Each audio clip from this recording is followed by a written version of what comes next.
Bom dia, irmãos. Sejam todos bem-vindos para a nossa escola dominical. Estudaremos hoje a lição número 2 do quarto bimestre. Daremos sequência ao estudo de Romanos 12, versículos 1 e 2. Esse é o estudo que estamos fazendo no livro de Romanos, considerando que as nossas revistas de escola dominical não chegaram ainda.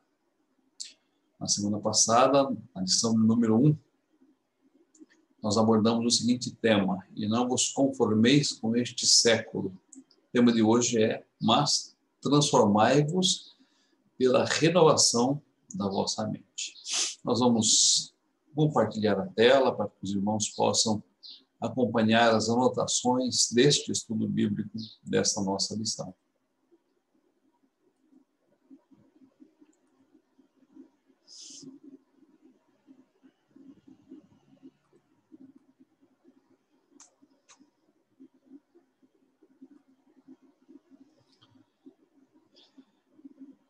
Lição número 2, mas transformai-vos, Romanos 12, 1 e 2. O que diz Romanos 12, 1 e 2? Rogo-vos, pois, irmãos, pelas misericórdias de Deus, que apresenteis o vosso corpo em sacrifício vivo, santo e agradável a Deus, que é o vosso culto racional. E não vos conformeis com este século, mas transformai-vos pela renovação da vossa mente, para que experimenteis qual seja a boa, agradável e perfeita vontade de Deus. Nós vamos ficar com a parte em destaque neste texto. Mas transformai-vos pela renovação da vossa mente.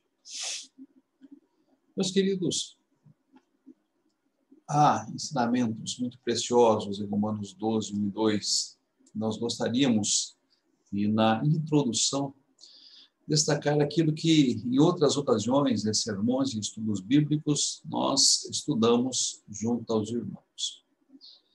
Em primeiro lugar, nesse texto, através da conjunção pois, o apóstolo Paulo estabelece uma ligação entre tudo o que foi dito anteriormente com aquilo que será dito.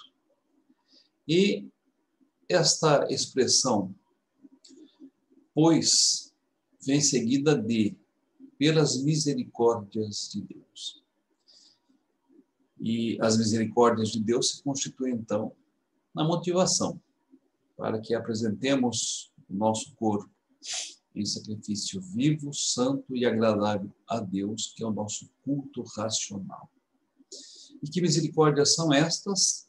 Os capítulos 1 a 11, que nós lemos no livro de Romanos, o apóstolo Paulo fala destas misericórdias. As misericórdias seriam a eleição divina ou a escolha divina para que nós fôssemos seus filhos lá nos tempos eternos, a predestinação para que fôssemos a imagem e semelhança do seu Filho, Jesus Cristo, o chamamento eficaz ou chamado eficaz, através da palavra e da ação do Espírito Santo, a justificação, o fato de sermos declarados justos por Deus através de Cristo, a ação do Espírito Santo em nós, que nos vivifica e santifica, e a nossa glorificação. Lá em Romanos capítulo 8, versículos 29 a 30, nós encontramos esta sequência de bênçãos, ou esta sequência de misericórdias sendo apresentada.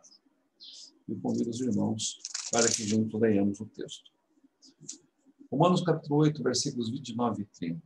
Porquanto aos que de antemão conheceu, também os predestinou para serem conformes à imagem do seu Filho, a fim de que ele seja o primogênito entre muitos irmãos.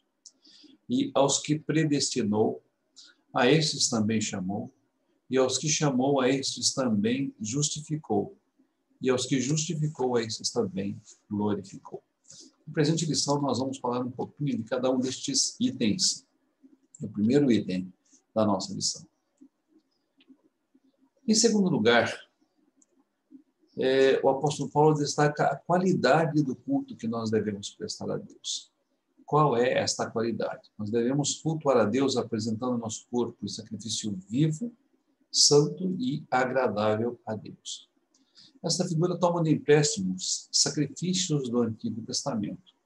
Os sacrifícios do Antigo Testamento eram apresentados vivos, santos, e eram agradáveis a Deus à medida que assim eram apresentados, sem mancha, sem mácula, sem nenhum defeito. O sacrifício de Jesus Cristo também foi um sacrifício vivo, santo e agradável a Deus, porque Jesus se ofereceu em perfeita obediência, porque Jesus se ofereceu voluntariamente, porque Jesus se ofereceu substitutivamente e em amor pelos escolhidos, por nós, por mim, por você, no contexto do Novo Testamento.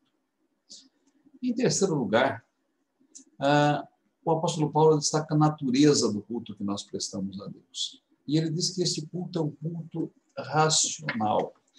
Por que esse culto é um culto racional? Porque, queridos, ele envolve as emoções, ele envolve os sentimentos, mas ele envolve também a nossa razão, ou seja, o nosso entendimento. Nós precisamos compreender aquilo que estamos fazendo, saber aquilo que estamos fazendo e fazê-lo com discernimento, com inteligência, com dois objetivos: para a glória de Deus em primeiro lugar e também para a edificação do povo de Deus. Em quarto lugar, o apóstolo Paulo fala da extensão do culto que nós prestamos a Deus.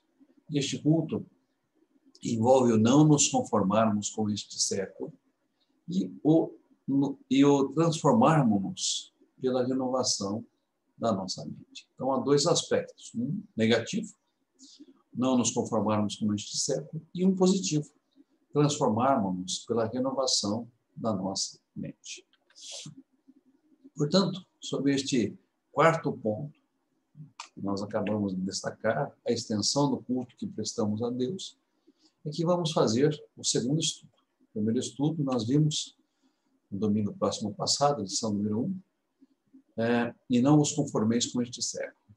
Neste presente estudo, transformai-vos pela renovação da vossa mente. Mas antes, queridos, de abordarmos o versículo em si, é preciso que mostremos biblicamente que o homem natural não está em condições de atender este pedido. Que o homem natural não tem condições de transformar-se pela renovação da sua mente, conforme proposto neste versículo. E por quê? Por causa da sua condição natural. Este texto vai falar sobre a condição natural do homem.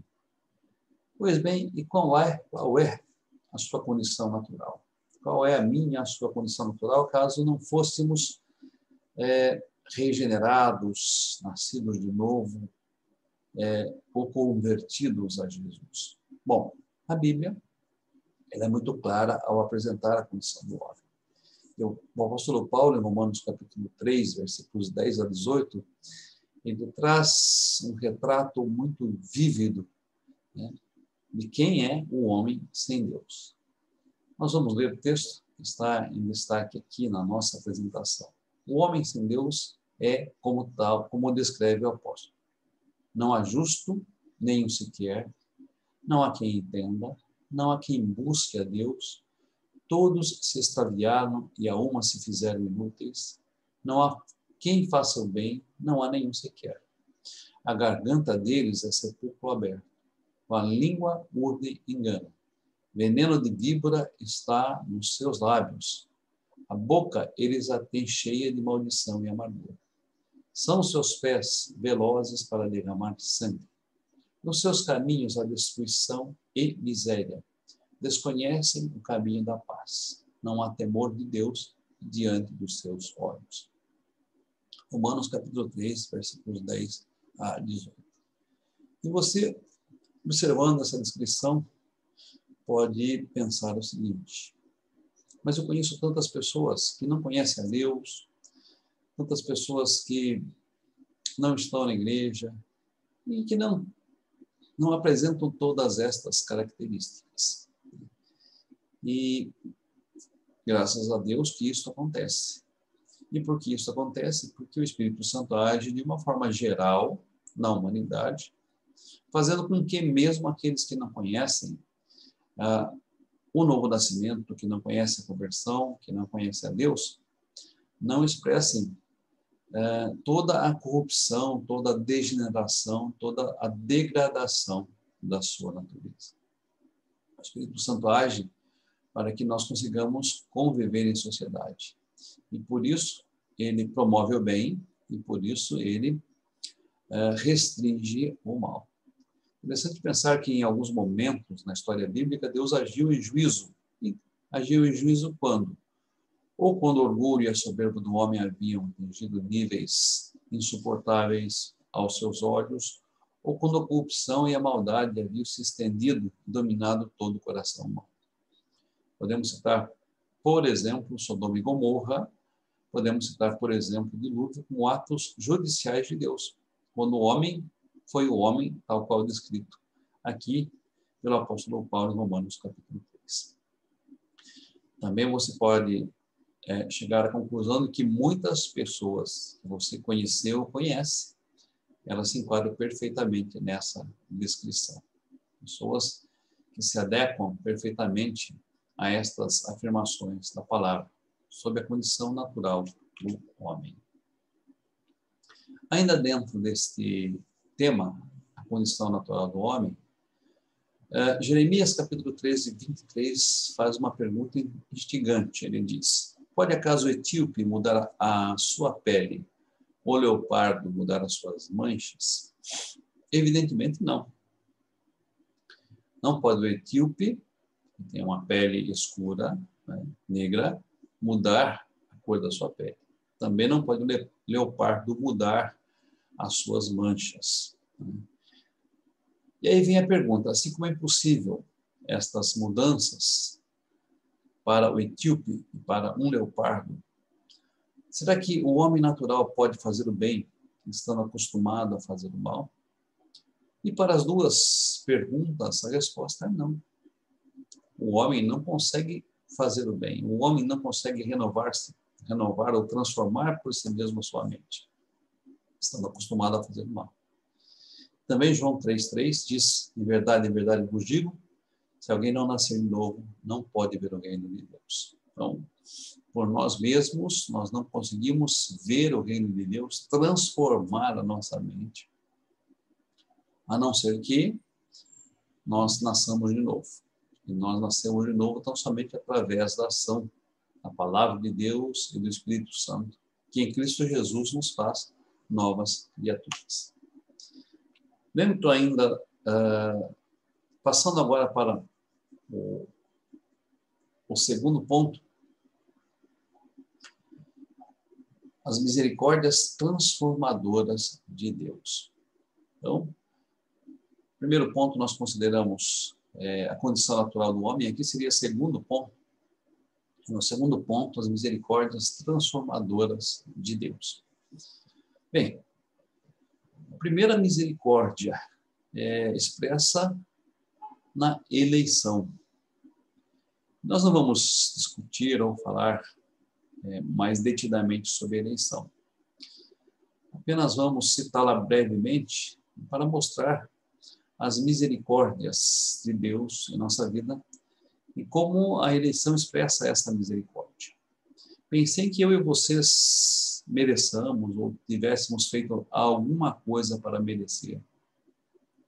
Deus, nos tempos eternos, nos escolheu para que nós fôssemos dele. E nos tempos eternos, Deus nos predestinou para que fôssemos adotados em Cristo, para que fôssemos os seus filhos.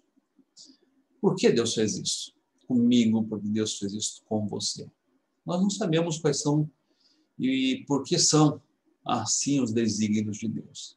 Mas este, sem dúvida alguma, é o motivo para que sejamos gratos. As misericórdias transformadoras de Deus se expressam primeiramente na nossa eleição. No Salmo 139, versículos 14 a 16, a palavra de Deus nos diz: graças te dou, visto que por modo assombrosamente maravilhoso me formaste, as tuas obras são admiráveis e a minha alma o sabe muito bem. Os meus ossos não te foram cobertos quando no oculto fui formado e entretecido como nas profundezas da terra.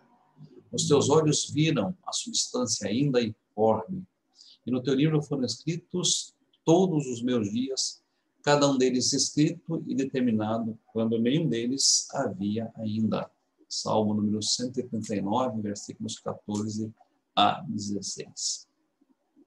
Portanto, eu e vocês, eleitos por Deus, devemos ser gratos porque Ele foi misericordioso conosco.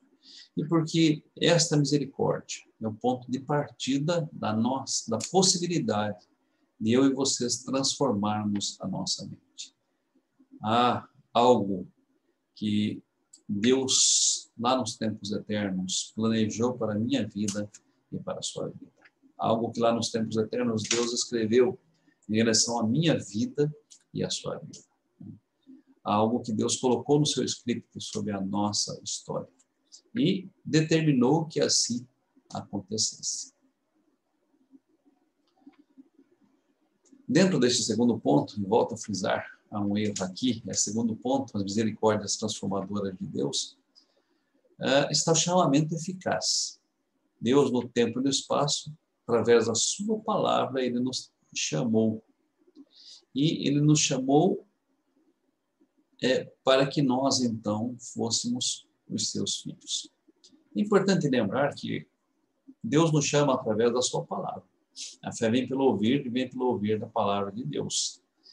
Mas há, nesta aproximação nossa da palavra, nesse desejo nosso de ouvir a palavra, nesse convencimento nosso através da palavra, uma ação do Espírito Santo.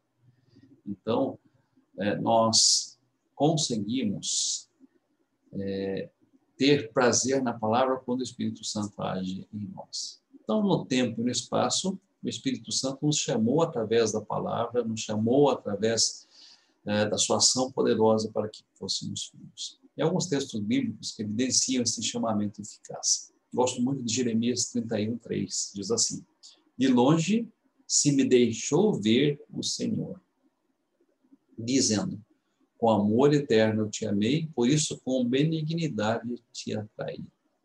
E observe que quem se deixa ver é Deus. Quem se apresenta é Deus. E também quem atrai benignamente a nós, seus filhos, é Deus. E diz o texto: de longe se me deixou ver o Senhor, dizendo: com amor eterno. Observe, com amor eterno te amei, por isso com benignidade te atraí. Jeremias 31:3. E o texto de Romanos 8:30 diz: e aos que predestinou, a esses também chamou. João 6:37 afirma: todo aquele que o Pai me dá, este virá a mim, e o que vem a mim, de modo nenhum o lançarei fora. João 6:37.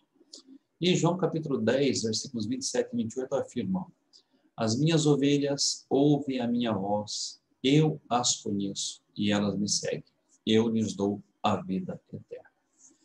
Meu querido, minha querida, meu irmão, minha irmã, se eu e vocês hoje pertencemos a Deus, hoje podemos ser chamados filhos de Deus, se hoje nós temos uma nova identidade, nascemos de novo, nos convertemos, é porque, primeiramente, fomos escolhidos por Deus nos tempos eternos.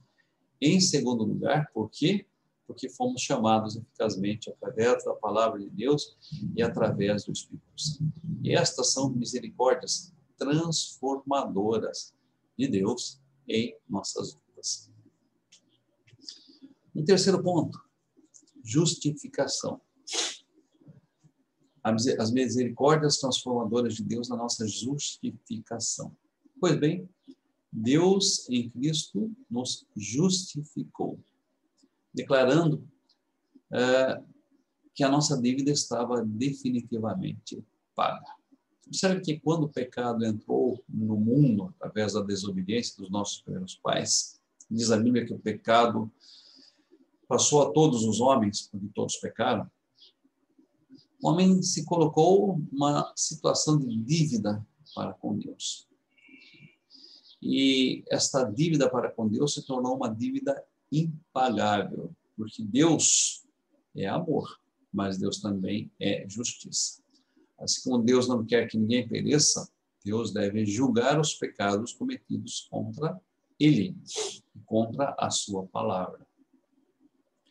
E se fôssemos passar pelo julgamento de Deus sem a sua misericórdia e sem a sua justificação, certamente nós seríamos condenados. Por quê? Porque não conseguiríamos pagar a nossa dívida. Agora, quando Jesus, na cruz, deu a sua vida por nós, ele afirmou que a nossa dívida estava paga. João, capítulo 19, versículo 30, traz a seguinte afirmação de Jesus. Quando, pois, Jesus tomou o vinagre, disse, está consumado. E, inclinando a cabeça, rendeu o espírito. É interessante observar que a palavra está consumada é a palavra tetelestai em grego. E o que esta palavra significa? Está pago. Até hoje, esta palavra é colocada em notas promissórias quando elas são quitadas lá na Grécia. Tetelestai, está pago. O que Jesus afirmou? Que a nossa dívida diante de Deus está completamente paga. Que eu e vocês já não devemos nada em função dos nossos pecados passados, presentes ou futuros. Que em Cristo Jesus, eu e vocês, eleitos e chamados, somos declarados justos, totalmente e completamente justos por Deus. Por isso, ninguém pode nos condenar. Ninguém jamais vai nos condenar. Por quê? Porque nós somos justos. Graças a Deus, às suas misericórdias maravilhosas. Romanos 5:1 ratifica esta verdade dizendo, justificados, pois, mediante a fé, temos paz com Deus por meio de Jesus Cristo, o nosso Senhor. Romanos capítulo 5, versículo 1. E Romanos 5:18 diz, pois assim como por uma só ofensa veio o juízo sobre todos os homens para a condenação, assim também por um só ato de justiça veio a graça sobre todos os homens para a justificação que dá a vida. Um quarto ponto, ainda dentro do segundo item, as misericórdias transformadoras de Deus. Queridos, Deus, através do Espírito Santo, que é um presente que Ele nos dá quando nós nos convertemos, Ele nos transforma dia a dia. Paulo, em Romanos capítulo 8, ele traz uma série de afirmações neste sentido, ele nos apresenta uma série de verdades neste sentido. Por exemplo, diz ele no versículo 9, vós, porém, não estáis na carne. E a palavra carne é usada para designar a nossa natureza pecaminosa, que antes nos escravizava, que antes tinha um poder imenso sobre nós. Vós, porém, não estáis na carne, mas no Espírito, Espírito Santo. Se de fato o Espírito de Deus habita em vós. Agora observe o que ele diz. Se alguém não tem o Espírito de Deus, ou o Espírito de Cristo, ou o Espírito Santo, esse tal não é dele. Veja, se eu e vocês somos de Deus, nós temos o Espírito Santo. E se temos este Espírito Santo, ele nos livra da dependência da carne, ou da dependência do nosso próprio egoísmo, ou da dependência dos nossos próprios apetites, das nossas próprias paixões. Mas prosseguindo, diz ele em Romanos 8:11, se habita em vós o Espírito daquele que ressuscitou a Jesus dentre os mortos, este mesmo que ressuscitou a Cristo Jesus dentre os mortos, vivificará o vosso corpo mortal por meio do seu Espírito que em vós habita. Bom, se habita o Espírito Santo, esse mesmo Espírito Santo que trouxe Jesus da morte para a vida, esse mesmo Espírito Santo também vivificará o vosso corpo mortal. Ou seja, esse Espírito Santo colocará cada vez mais sua vida e os seus frutos em nós, porque ele habita em nós. É interessante que o Espírito Santo não divide espaço para a nossa carne, não divide espaço com o pecado, não divide espaço para aquilo que é mortal. Ele ocupa o espaço devido ao nosso coração. Porém, desde que eu e vocês procuremos ser cheios do Espírito Santo, e procuremos andar no Espírito Santo. Um assunto que nós abordaremos em outros. E dentro desse segundo item, o quinto ponto. Vejam que o apóstolo Paulo nos diz em Romanos 8:31, Romanos 8:30, que nós também já fomos glorificados. O que é glorificação? Glorificação é o estado final dos filhos de Deus. É a nova natureza que nós teremos quando estivermos para sempre com Deus. Se estivermos vivos quando Cristo voltar, o nosso corpo será transformado, como a Bíblia afirma. Se estivermos mortos, o nosso corpo será ressuscitado. E esse estado final nosso, de habitação eterna com Deus ou com Cristo, é chamado biblicamente de glorificação. E Paulo vê isso como algo já realizado, como tendo sido feito pela obra de Cristo na cruz. Deus já nos glorificou, pois aquele que não poupou o seu próprio Filho vai nos dar graciosamente com ele todas as coisas. Ninguém pode nos acusar. Eu gosto muito disso. Nem nós mesmos, nem outras pessoas, nem o diabo poderá nos acusar. Por quê? Porque fomos e somos declarados justos diante de Deus através de Jesus Cristo. E, dentro ainda das misericórdias transformadoras de Deus, o apóstolo vai dizer: quem poderá nos separar do seu amor? Será tribulação, angústia, perseguição, fome, nudez, perigo, espada?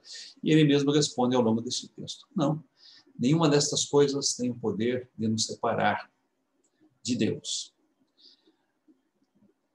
Nem a morte, nem a vida, nem os principados, nem as coisas do presente, nem do porvir, nem os poderes, nem a altura, nem a profundidade, nem qualquer outra criatura poderá separar-nos do amor de Deus que está em Cristo Jesus, o nosso Senhor. Romanos capítulo 8, versículos 31 a 39.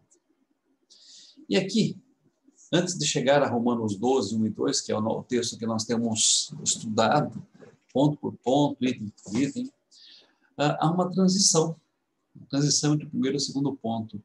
Paulo, após falar das misericórdias graciosas de Deus, ele celebra essas misericórdias graciosas de Deus através de um hino de louvor, de adoração a Deus. Diz ele: ó profundidade da riqueza, tanto da sabedoria como do conhecimento de Deus.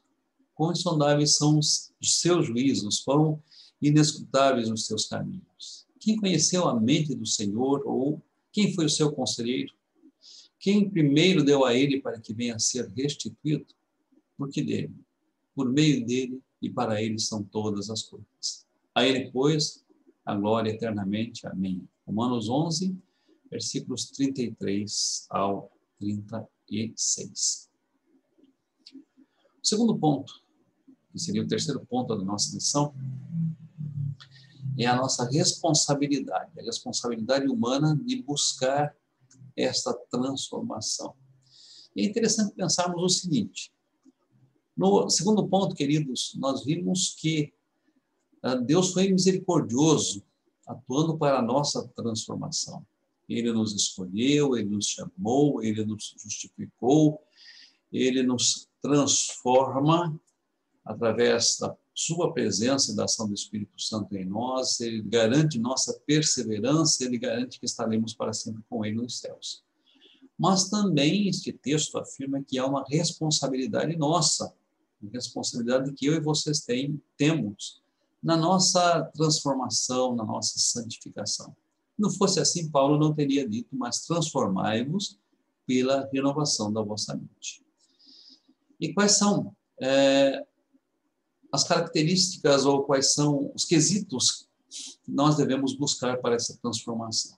Primeiro, nós já estudamos na lição passada: e não vos conformeis com este século. E na lição passada nós vimos 4 formas de não nos conformarmos com este século. A primeira delas, tendo discernimento para fazer escolhas. Em vez de A, é número 1. Alguns erros desses PPTs, desses slides, pedimos a compreensão dos irmãos. O segundo, tendo discernimento para analisar o lugar em que nós estamos. O terceiro, tendo discernimento para não se conformar com o meio que nós estamos. Quarto, tendo coragem para tomar decisões radicais se necessárias. Se vocês perderam esse estudo, ele se encontra disponível através do vídeo, cujo link está no grupo da nossa igreja. Convido vocês aqui assistam a lição passada, que fala sobre não se conformar com este século. Dentro da responsabilidade humana, o segundo item é transformai-vos.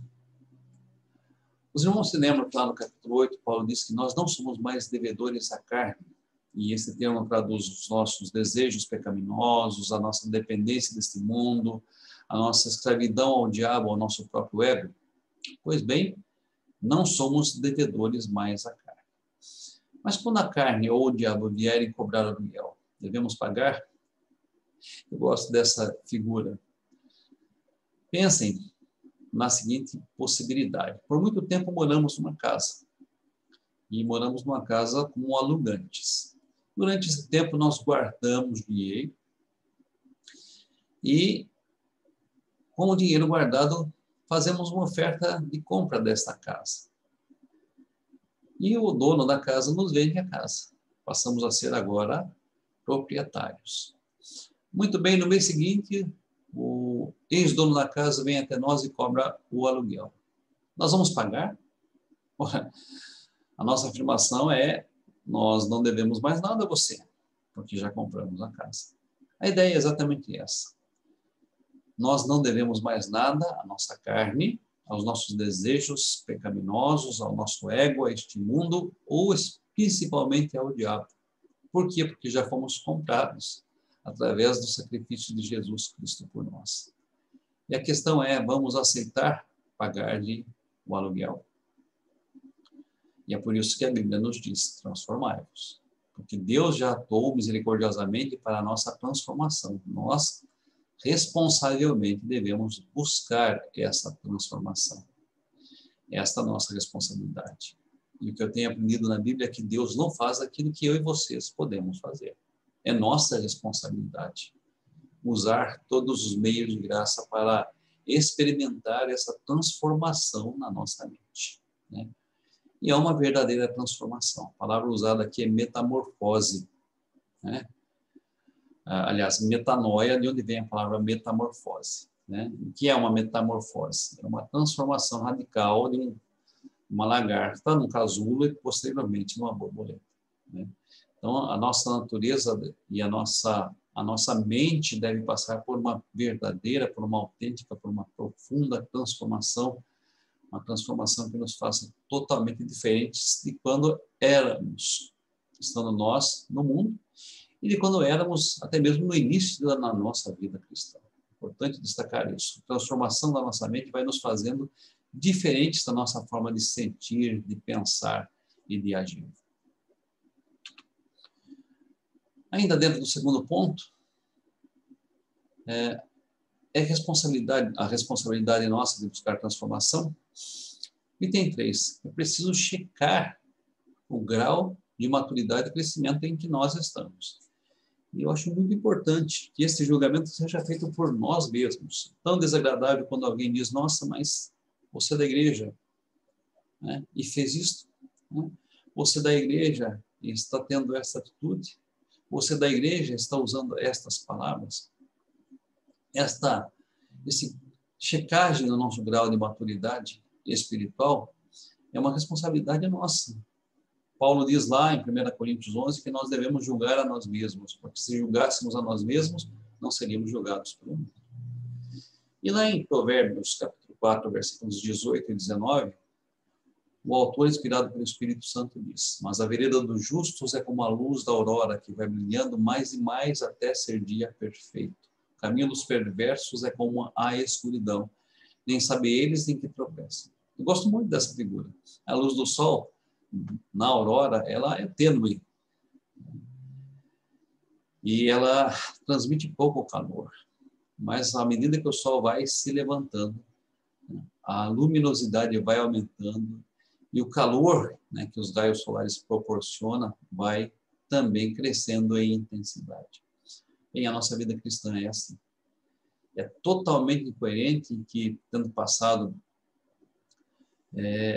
muito tempo do dia em que nós nascemos de novo, do dia em que nós nos convertemos, a nossa temperatura espiritual seja a mesma.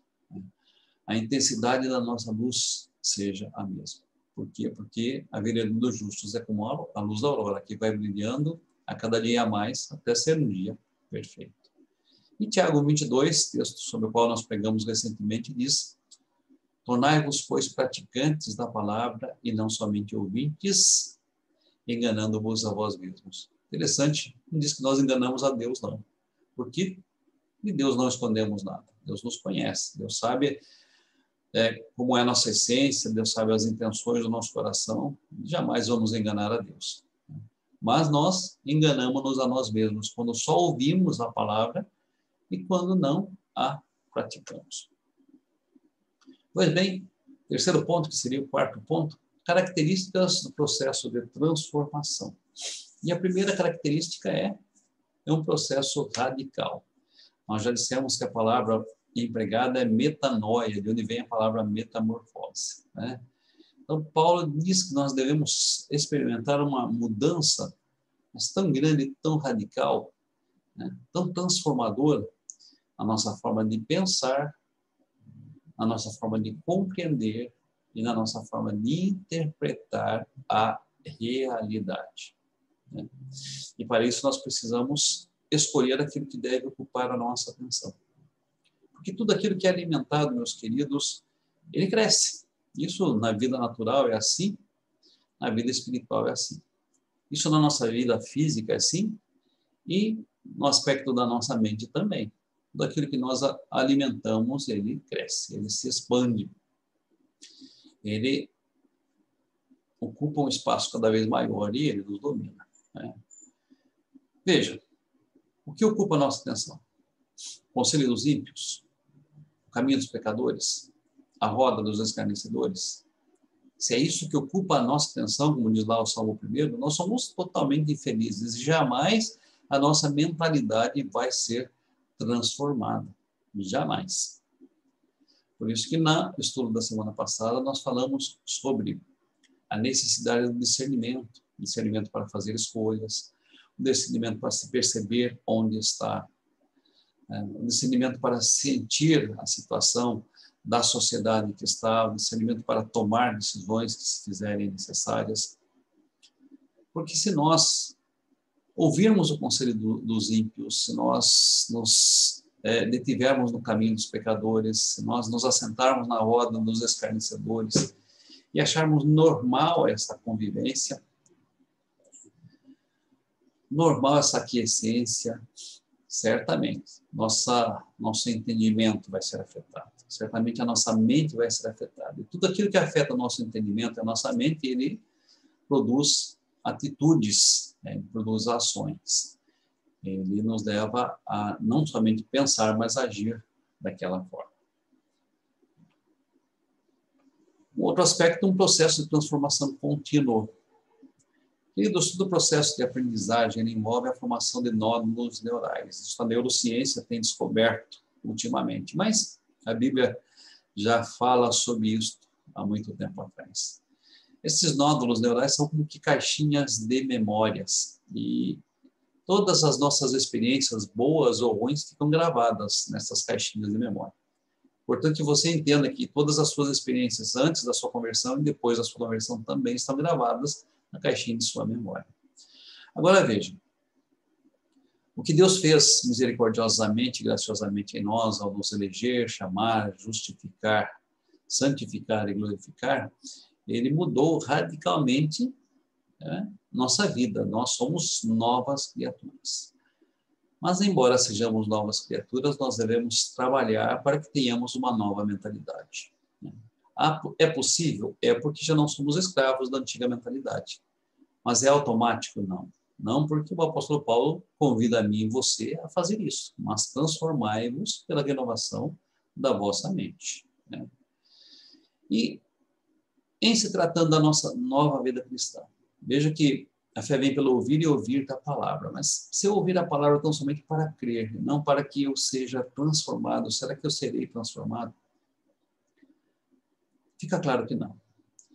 Paulo censura os coríntios porque eles ainda eram infantis ou crianças na fé. O autor de Hebreus censura os ouvintes, ouvintes e leitores da sua carta, porque, decorrido o tempo da sua conversão, deveriam ser mestres e ainda eram meninos. O que aconteceu de errado com estas pessoas? Falta de alimentar, né, a sua mente com a palavra de Deus. Porque à medida que eu e vocês alimentamos nossa mente com a palavra de Deus, os nossos nódulos neurais, ou as nossas caixinhas de memória cristãs, né, vão sendo alimentadas. E à medida que vão sendo alimentados, nossa mentalidade vai sendo transformada. Por isso tem um processo contínuo. Então, estas memórias, ou caixinhas de memória, elas podem ser temporárias ou, embora não sejam temporárias, podem permanecer inativas se nós não as alimentarmos. Agora, podem ser permanentes se nós alimentarmos e fortalecermos. Por isso que a Bíblia diz, né, irai-vos e não pequeis. Quando é que a ira se transforma em pecado? Quando nós permitimos que ela se torne uma caixinha permanente. E quando nós alimentamos esta caixinha, criando a raiz de amargura. Então, se nós não alimentarmos, ela não vai se expandir, não vai crescer, não vai nos dominar. Se nós alimentarmos, ela vai se expandir, crescer e dominar. Isto vale tanto para a nossa velha natureza, quanto a nossa nova natureza. Por isso, tendo uma nova natureza, é preciso que esta nova natureza seja alimentada, seja fortalecida. E a transformação da nossa mente só acontece se nós alimentarmos este novo aprendizado da fé. E alimentarmos como? E vem os meios de graça. Com a palavra de Deus, meditando na palavra, aplicando em nossa vida, com a participação dos sacramentos, com a frequência à casa de Deus, com o envolvimento com o povo de Deus. Conclusão, queridos, nessa lição, eu estou aqui preocupado com o relógio. 4 pontos. Primeiro, agradeça a Deus, porque você foi escolhido por Deus na eternidade para ser filho, foi chamado por Deus para pertencê-lo, foi declarado justo através de Cristo, é morada do Espírito Santo, está unido eternamente a Cristo e um dia estará no céu. Agradeça a Deus e deixe que essa gratidão domine a sua vida. Segundo, motivado pelo que Deus fez, encare a sua responsabilidade todos os dias, em todo o tempo, de não se conformar com este século, de se transformar pela renovação da sua mente. E, em terceiro lugar, alimente o seu aprendizado de fé, diariamente, lendo, ouvindo, meditando, estudando as Sagradas Escrituras. Elas podem te corrigir, te repreender, te educar na justiça, te fazer perfeito e perfeitamente habilitado para toda boa obra. Meus queridos, que Deus nos abençoe, que Deus abençoe o domingo de todos, que Deus abençoe a sua família, em nome do Senhor Jesus Cristo. Bom domingo a todos.